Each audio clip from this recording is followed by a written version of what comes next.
বদনজর যার লাগবে তার হিংসা হওয়া জরুরি নয়।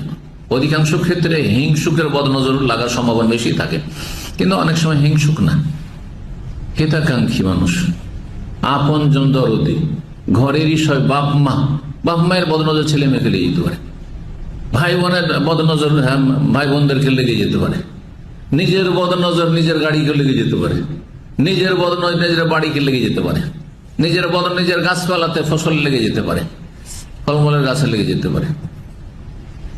কখনো ইচ্ছাকৃত আক্রোশের সাথে দেখা যায় সেটা শত্রু করে, বন্ধু করে না। আর কখনো অনিচ্ছাকৃত কিছু মানুষ আছে তাদের চোখই খারাপ, মানে চোখেই তার কি রয়েছে, কুদৃষ্টি রয়েছে, যে তার চোখ পড়লে বদনজর লেগে যাবে, ও নিজেকে সামলাইতে পারে না, তার ক্ষমতা নেই, সেটা প্রাকৃতিক। এমনও কিছু ব্যতিক্রম আছে।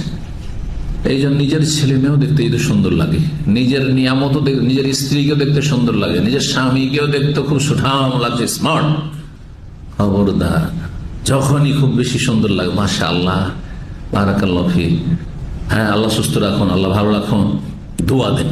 দোয়া দিলে আর বদনজর লাগবে না, কিন্তু দোয়া করে দিলে বদনজর লাগবে না। মাশাআল্লাহ, তো বারাকাল্লাহ, আল্লাহ এরকম সৃষ্টি করতে পারেন। জি।